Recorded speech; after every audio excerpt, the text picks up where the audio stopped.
O assunto do vídeo de hoje é uma ciência que agora está desacreditada, mas que moldou os séculos XIX e XX. Com objetivos aparentemente nobres de melhorar a população de um país, logo revelou ser uma ideologia genocida. Ela serviu de base para esterilizações forçadas, proibição de casamentos interraciais e o assassinato em massa de pessoas com deficiência. No vídeo de hoje, vamos analisar os princípios fundadores da eugenia, como ela foi adotada inicialmente por alguns países e seus crimes mais infames. Talvez seja útil começar com a definição de eugênia. É o estudo e a aplicação de como organizar, da melhor forma, a reprodução humana dentro de uma população, utilizando características hereditárias. Muito frequentemente, o foco está em como aumentar os traços positivos e eliminar os traços negativos. Muitas vezes, pode haver uma confusão entre a escolha individual do parceiro sexual ou seleção sexual e a eugenia. É importante deixar claro desde o início que a eugenia busca objetivos maiores que apenas os individuais. Na verdade, trata-se de uma tentativa de melhorar o pool gênico de uma nação, incentivando aqueles considerados desejáveis a se reproduzirem e impedindo que aqueles considerados defeituosos se reproduzam. Essa confusão sobre a definição não surpreende. A eugenia surgiu após os estudos de Charles Darwin sobre seleção natural. O conceito de traços hereditários e genes não era totalmente compreendido, mas entendia-se que a hereditariedade era real. O pai da eugenia foi Francis Galton, primo de Darwin, e ele foi inspirado pelo trabalho de Darwin. Embora fosse um tanto polímata, Galton era principalmente um estatístico que pesquisava se indivíduos eminentes produziam filhos eminentes. Ele coletou dados, medições e suas próprias opiniões subjetivas sobre, por exemplo, a beleza de uma mulher na esperança de descobrir uma conexão. Ele analisou se homens considerados eminentes em determinado campo, como estadistas, artistas ou cientistas, tinham parentesco com outras pessoas desse tipo quando comparados à população em geral. Ele afirmou que as leis da herança se aplicavam aos humanos, assim como aos outros animais. Mas enquanto a seleção natural era uma mudança lenta e gradual, Galton sugeriu uma solução mais rápida. Sua pesquisa mostrou que traços positivos se diluíam e tendiam a se estabilizar na média com o tempo, resultando em menos pessoas eminentes. Galton atribuiu isso, em grande parte, ao que ele considerava serem os menos capazes da sociedade, se reproduzindo rápido demais. Galton concluiu que talento e inteligência, criminalidade e doenças mentais eram hereditários, mas que, eventualmente, aqueles com talento desapareceriam, resultando no colapso da sociedade ocidental. O impacto do ambiente não foi considerado. Para Galton, bastava que uma correlação pudesse ser vista em seus dados. A solução de Galton era que aqueles com traços desejáveis, fosse inteligência ou habilidade como lutador, deveriam se reproduzir apenas entre si. Ele também achava que os governos deveriam incentivar esse tipo de reprodução com benefícios financeiros. O que Galton propôs é conhecido como eugenia positiva. A existência de traços positivos implica que também existem traços humanos negativos. Galton acreditava que, em vez de serem incentivados, eles deveriam ser eliminados. Como veremos, isso acabou levando a atos genocidas e assassinos. Após a aceitação do trabalho de Gregor Mendel sobre genes e hereditariedade, a eugenia foi amplamente adotada. Não demorou para que a eugenia fosse considerada o próximo passo no progresso humano. Acreditava-se que a eugenia seria capaz de livrar um país de problemas como criminalidade, distúrbios mentais e deficiência, todos vistos como hereditários. Tudo isso veio junto com a categorização de pessoas com doenças mentais ou deficiências de aprendizagem. Palavras como idiota, imbecil e débil mental eram usadas para descrever os níveis de inteligência, e esses rótulos eram utilizados para determinar o valor de uma pessoa para a sociedade. Um exemplo notável é a condição chamada de bilidade mental, um termo genérico usado para descrever todos os tipos de comportamentos.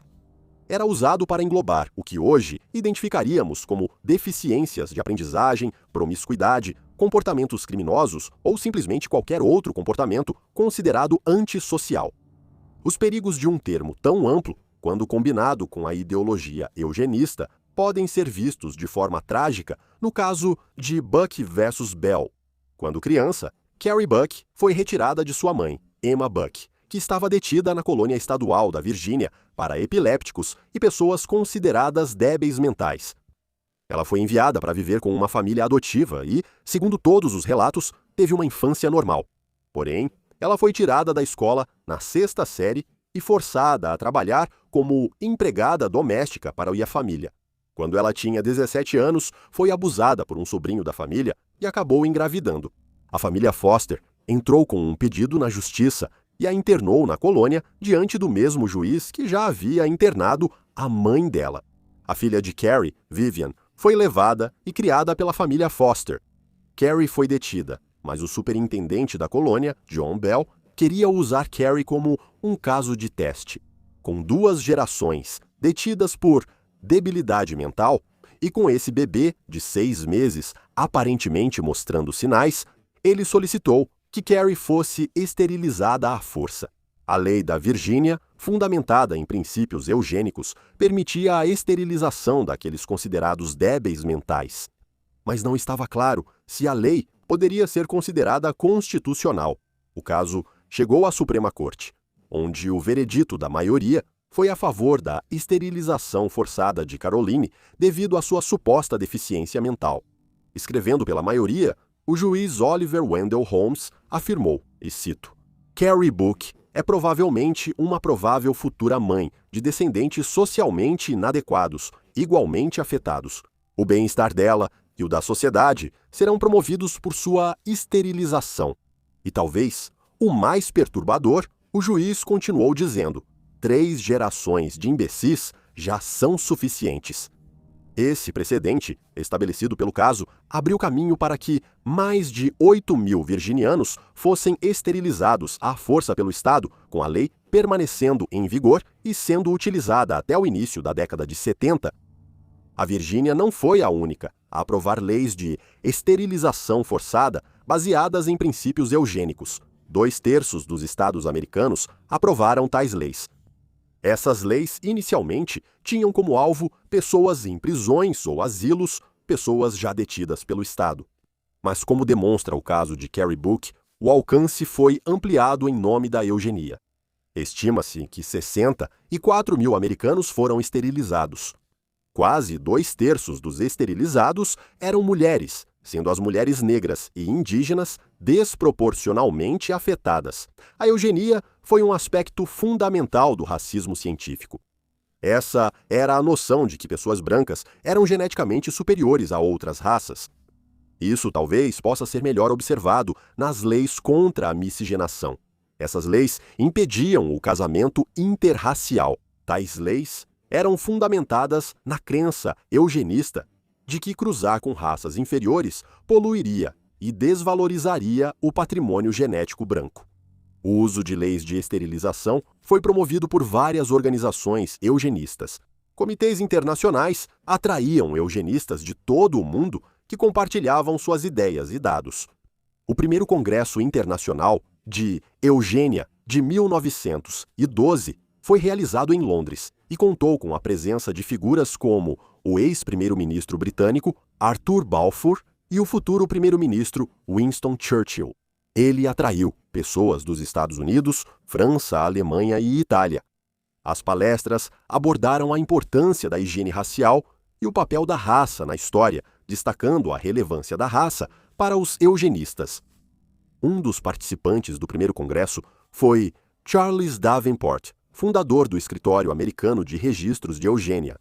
O Escritório de Registros de Eugênia e sua publicação, Eugenical News, tinham como objetivo principal popularizar e promover a eugênia entre a população americana.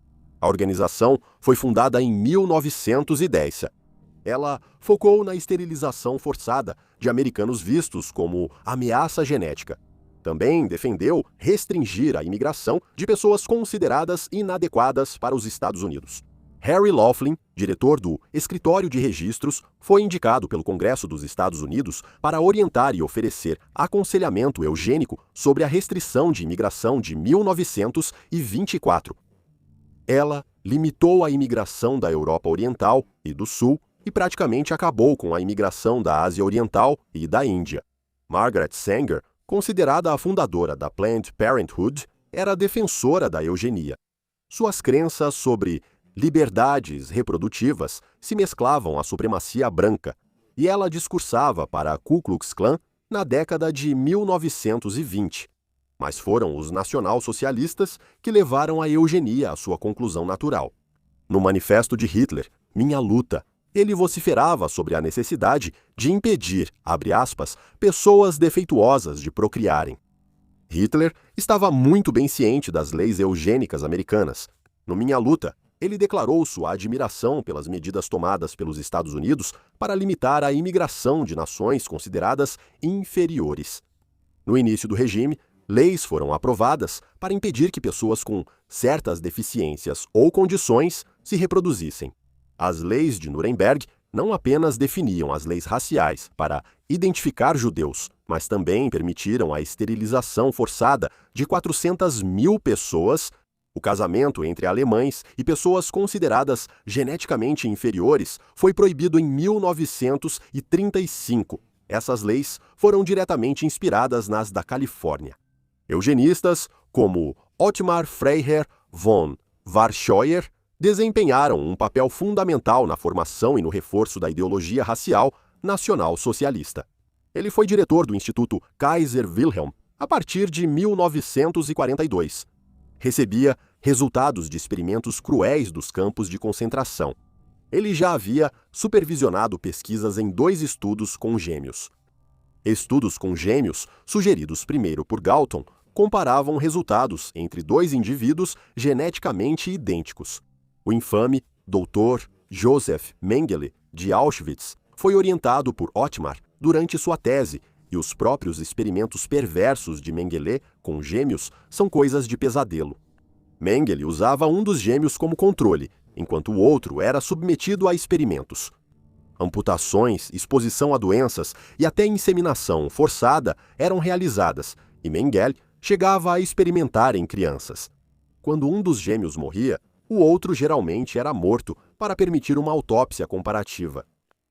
Mas talvez o exemplo mais infame da eugenia em ação tenha sido o programa Ação T4, organizado na Alemanha Nacional Socialista.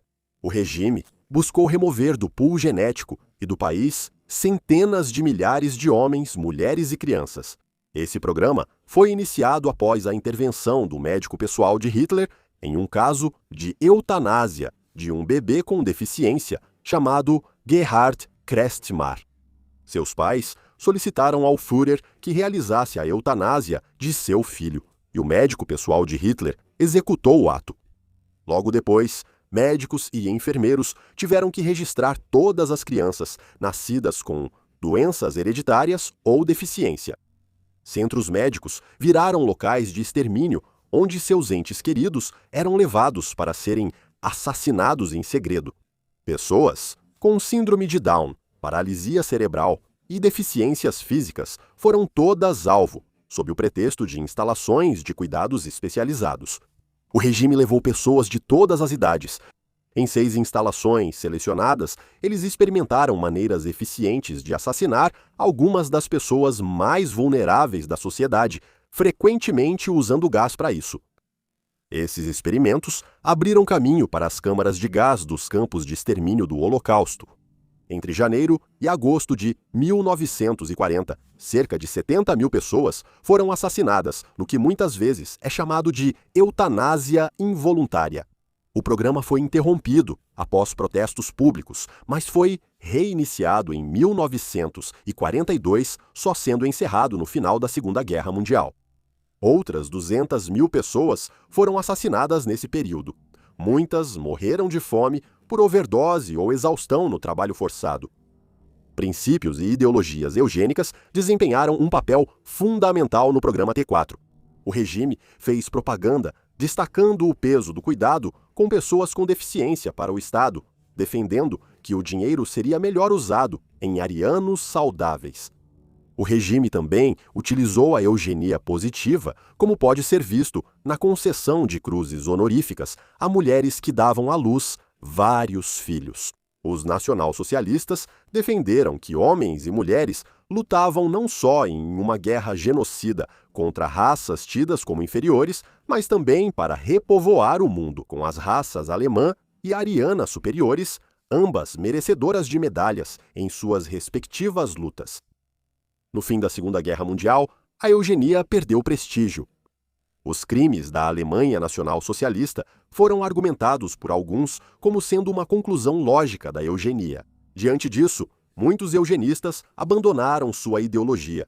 A Planned Parenthood agora se distancia completamente dos princípios eugênicos de Sanger.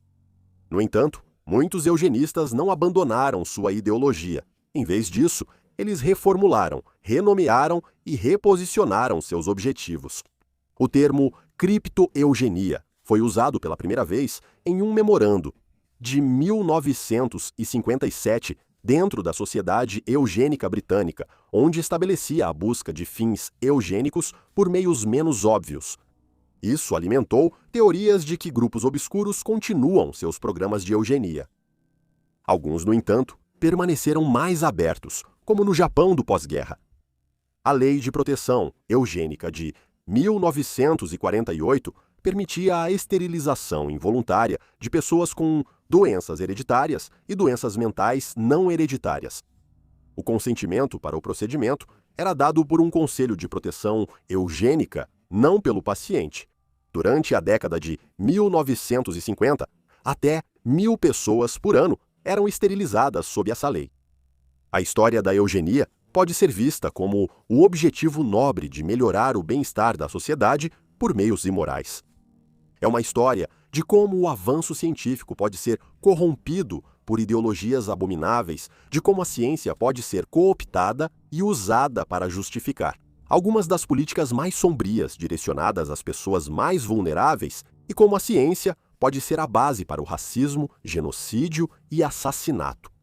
Na busca pelo aprimoramento, é uma história que ainda não terminou, com o surgimento da edição genética de precisão e, sem dúvida, avanços futuros. A história pode não oferecer um precedente a ser seguido, mas sim um alerta ou um lembrete da importância de agir com cautela e do impacto sobre as vítimas de uma das ideologias mais perturbadoras da história humana.